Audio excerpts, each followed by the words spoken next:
Fala pessoal, tudo bem? Eu sou o professor Alexandre Teixeira e a gente vai começar a resolver uma bateria de questões CESP sobre lei de responsabilidade fiscal. As últimas questões elaboradas pela banca. Então peguei as últimas, as mais atuais para a gente resolver, tá gente? Então já vou te pedir um favor. Quem puder, se inscreva no meu canal do YouTube, Professor Alexandre Teixeira, ou me siga nas redes sociais, né? Meu Instagram é Prof. Alexandre Teixeira, Facebook também, Professor Alexandre Teixeira, beleza?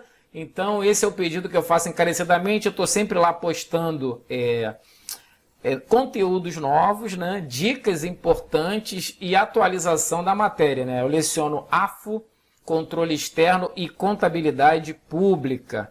Então, gente, antes de começar a resolver a bateria de questões, se você tem um material um pouco aí antigo, é bom você já fazer uma atualização, porque a Lei de Responsabilidade Fiscal ela foi alterada recentemente, tá, gente? Pela Lei Complementar 173, agora em maio, no finalzinho de maio foi publicada essa lei, alterando de forma permanente, tá, gente? Os artigos 21 e 65 da Lei de Responsabilidade Fiscal. E também, agora no final de setembro de 2020, foram publicados alguns acórdãos, tá, gente? Eu até gravei, tá lá nas minhas redes sociais, um vídeo, né, explicando aí alguns acórdãos com decisões do STF sobre a Lei de Responsabilidade Fiscal. Alguns artigos foram declarados inconstitucionais, tá bom? Então, se vocês quiserem saber tudo sobre essas atualizações da Lei de Responsabilidade Fiscal, é só ir lá no meu YouTube, Professor Alexandre Teixeira, que tem tudo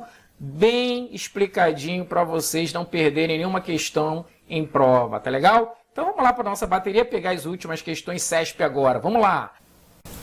Bom, vamos lá para mais uma questão, a terceira, né? No que se refere à política fiscal, distribuição de renda, transferências voluntárias e destinação de recursos ao setor privado, julgue o próximo item.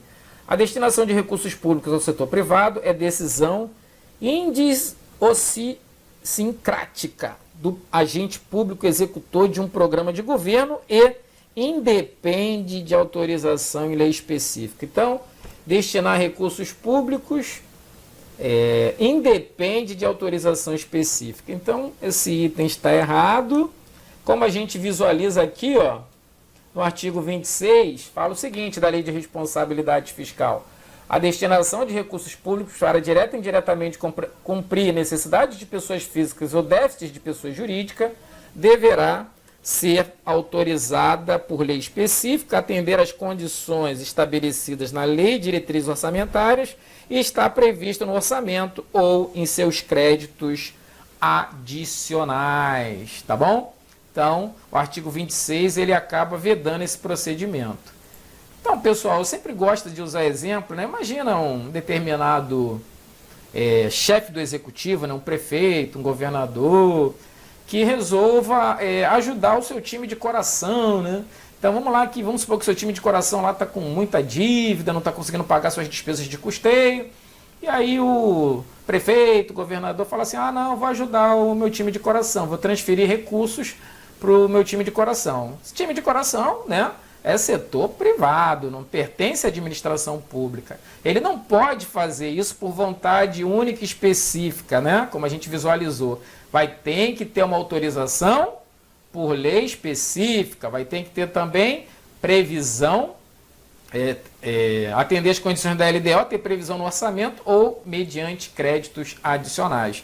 Então foi uma forma de minimizar, né, essas transferências que eram muito comuns no passado de recursos públicos para o setor privado. Agora não, agora tem que ter lei específica autorizando esse tipo de procedimento. Bom, vamos lá para mais uma questão, a questão 4, que fala assim, transferências voluntárias correspondem aos recursos que são destinados pela União a outro ente da federação, como é o caso dos recursos destinados ao Sistema Único de Saúde.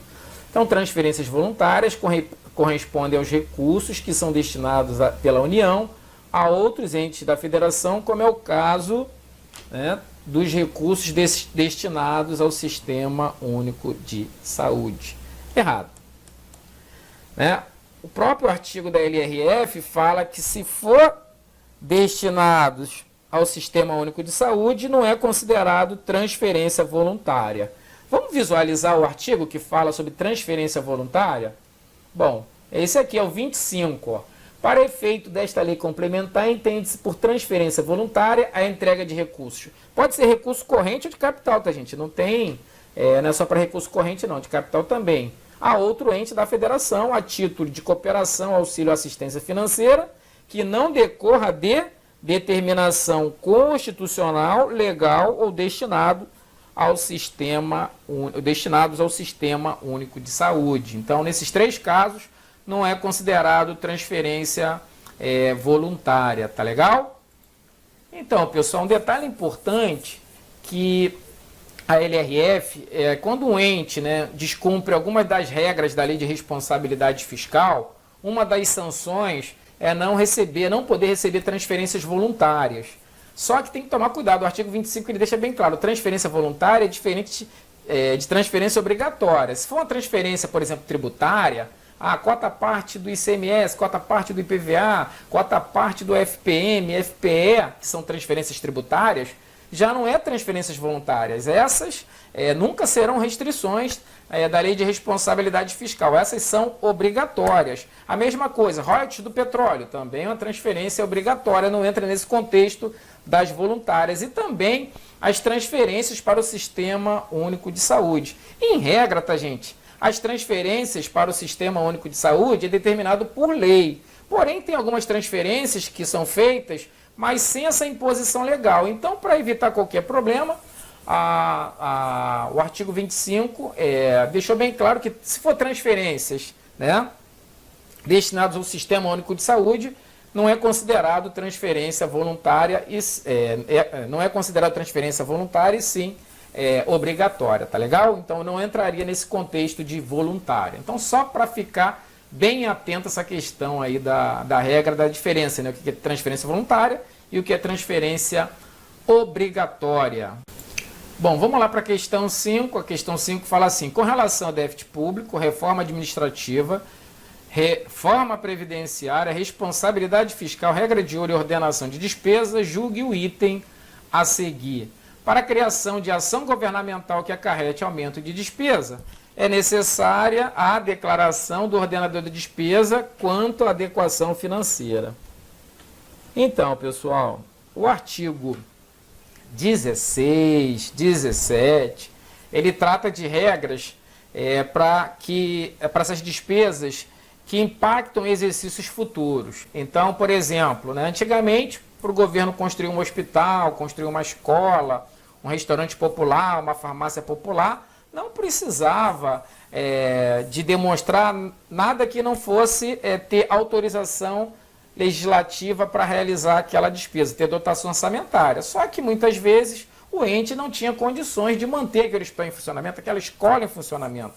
Então foram criadas algumas regras adicionais para essas despesas que vão impactar exercícios futuros, né? Porque uma escola é construída num ano, mas depois vai gerar despesas com manutenção dessa escola. O hospital vai ser construído num ano, mas vai ser gerado manutenção. E um dos pilares da Lei de Responsabilidade Fiscal é o equilíbrio. Então, exatamente para tentar verificar se aquele ente tem condições de criar, né, uma nova ação governamental, ampliar a ação governamental, ele tem que atender algumas regras que a gente vai visualizar agora. Então, essa questão 5 aqui ela está correta, em decorrência disso que a gente vai visualizar aqui agora. Ó. A criação, expansão, o aperfeiçoamento da ação governamental, então bota aí uma nova escola, um novo hospital, um novo leito no hospital, uma ampliação da escola com novas unidades, né? Por exemplo, isso é criação, expansão, aperfeiçoamento da ação governamental. Então, para que toda despesa que seja enquadrada como criação, expansão, aperfeiçoamento, tem que ter essa estimativa do impacto orçamentário e financeiro no exercício que deve entrar em vigor e nos 2 subsequentes. É o que a gente chama de previsão trienal. Então, essa previsão trienal tem que ter, tá, gente?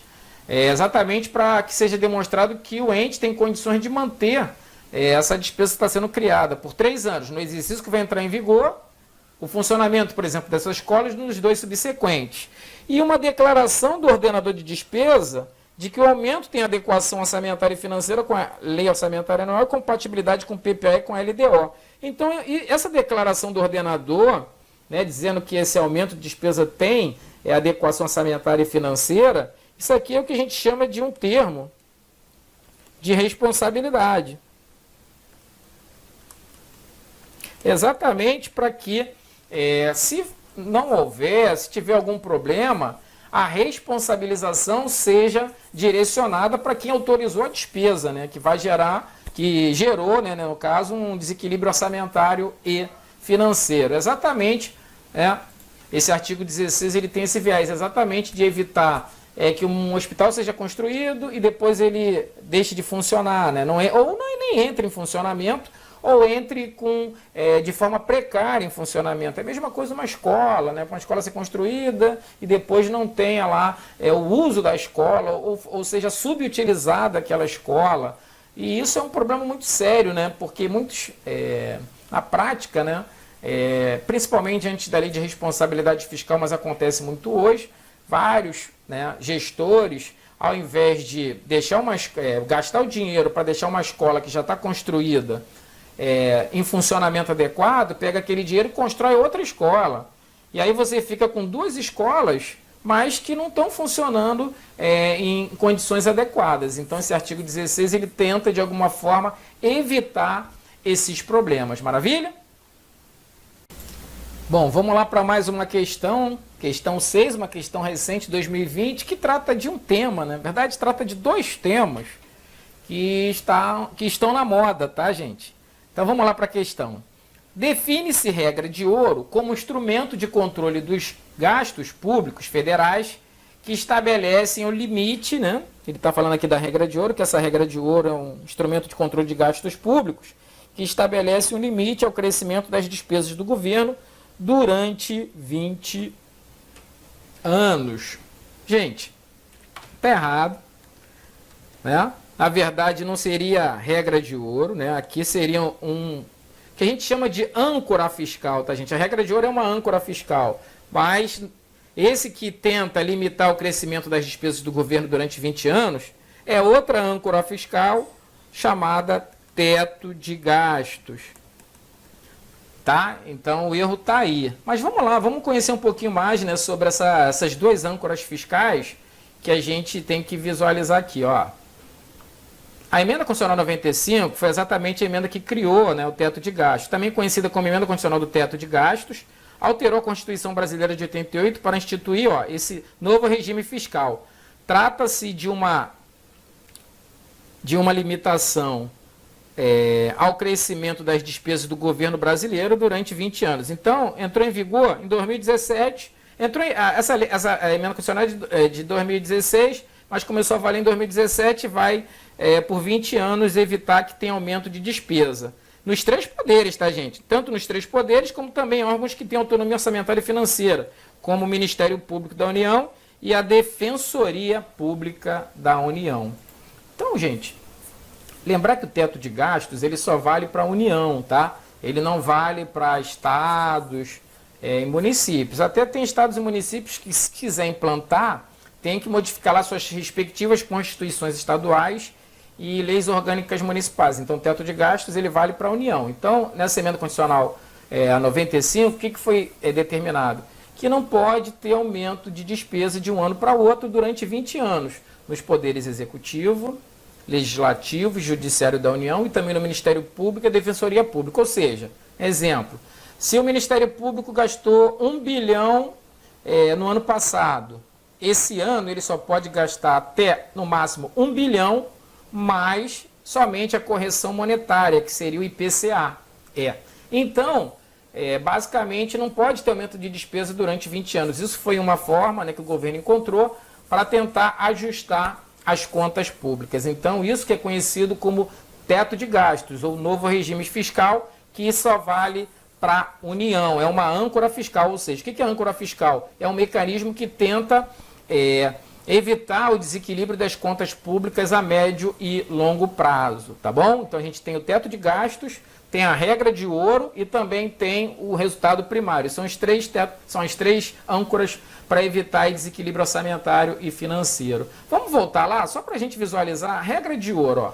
Define-se regra de ouro de dispositivos legais que vedam os ingressos financeiros oriundos de endividamento, operações de crédito, sejam superiores às despesas de capital, né, que compreende os investimentos, inversões financeiras e a amortização da dívida. Então, gente, só para não confundir, tá, gente? Teto de gastos com regra de ouro. Regra de ouro é aquela regra que fala que as receitas com operação de crédito não pode ser maior do que a despesa de capital. Então, se eu tenho 100 milhões de despesa de capital, o máximo que eu posso realizar de operação de crédito são 100 milhões, tá bom? Então, tem um teto ali. Claro que tem uma ressalva, essa regra de ouro está na Constituição Federal, tem uma ressalva que, caso haja autorização do Poder Legislativo por maioria absoluta, pode ser que tenha receitas com operações de crédito no valor superior à despesa de capital. Mas, como eu falei, tem que ter autorização do Poder Legislativo por maioria absoluta. Beleza? Bom, vamos lá para outra questão, questão 7. Mais uma questão aí 2020, né, que fala assim: para efeito da Lei de Responsabilidade Fiscal, considera-se renúncia tributária a concessão de subsídio, parcelamento e ampliação da base de cálculo. Então, tem um artigo, né, o artigo 14 da LRF, que regulamenta lá a renúncia tributária. Então, foram criados alguns mecanismos, caso o governo queira fazer algum ato que gere uma renúncia tributária, né? A renúncia tributária, ela impacta o orçamento, porque o governo deixa de arrecadar uma determinada receita tributária e isso pode gerar um desequilíbrio orçamentário. Então, para evitar isso, a LRF ela não proibiu, mas ela estabeleceu algumas regras. Agora, quais são os atos que devem ser considerados renúncias de receita? No caso, né, do primeiro item, subsídio sim, parcelamento não. Não é porque parcelou que você está abrindo mão de receita. Ampliação da base de cálculo também não, né? Só seria aqui, no caso, redução da base de cálculo e não ampliação. Parcelamento, como eu falei, não é renúncia de receita e alteração indiscriminada de alíquota. Não, porque pode ser alteração para mais. Aí não vai ser renúncia tributária, vai ser aumento tributário, né? Subsídio é considerado uma renúncia tributária. Isenção em caráter geral, não. Somente a isenção em caráter não geral, que é considerado renúncia de receita. Alteração indiscriminada de tributos, como eu falei, é só redução e não alteração. E parcelamento a gente já sabe que não é. O gabarito é D, aqui está correto. Remissão é um ato que é considerado renúncia de receita, né? Que seria perdão da dívida. Subsídio também e outros benefícios que correspondem ao tratamento diferenciado. Então, quando você dá um tratamento diferenciado para um determinado contribuinte, isso é considerado também uma renúncia de receita, tá bom? O último item está errado e remissão está correto, mas isenção em caráter geral está errado, é não geral. E outros subsídios que correspondem ao tratamento diferencial está correto. Então, a única possível aqui que não tem nenhuma errada é letra D de dado, tá bom? Então, olha só o que fala o artigo 14, né?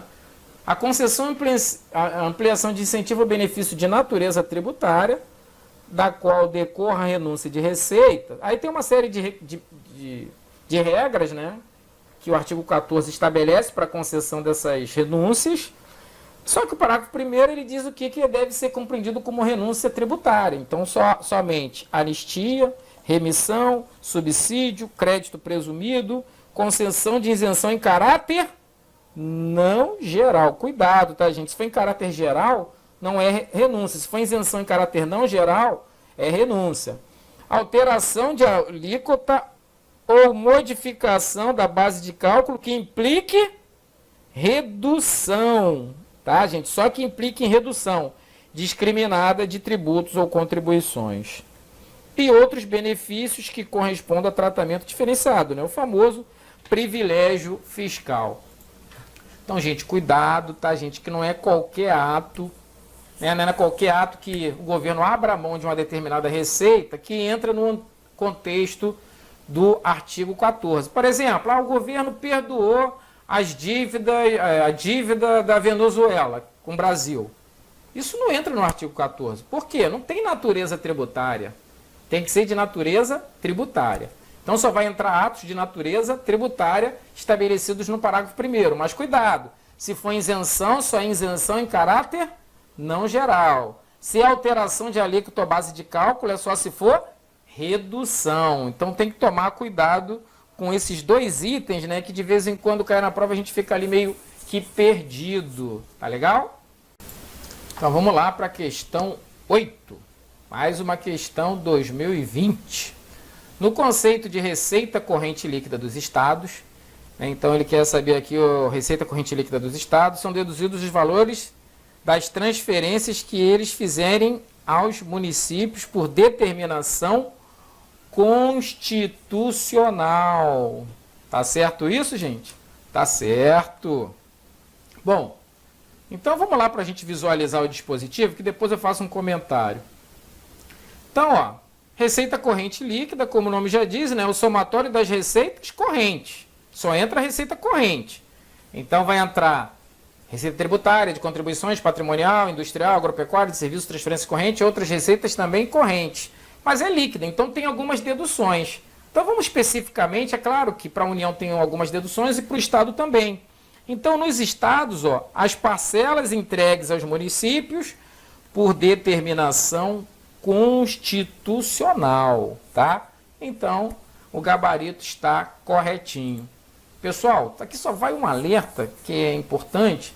A Lei de Responsabilidade Fiscal, ela estabeleceu limites para despesa de pessoal, limites para endividamento, limite para operação de crédito, limite para juros, né? E vários outros limites.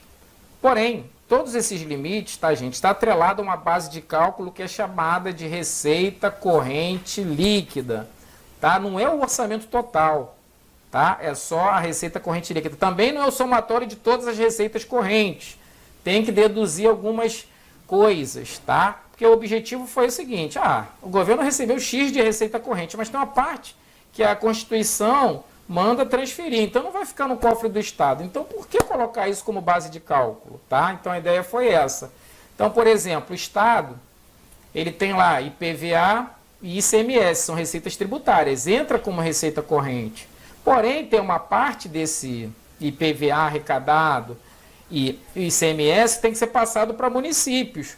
Então, essa parte, né, que é a cota parte do IPVA, a cota parte do ICMS, ela entra como dedução do cálculo da receita corrente líquida. Cuidado, tá, gente? Por exemplo, se o governo do estado quiser fazer uma transferência voluntária para os municípios, isso não entra como dedução. Tá? Só vai entrar como dedução se for transferência constitucional, como essas cota-parte, nessas transferências tributárias. Beleza?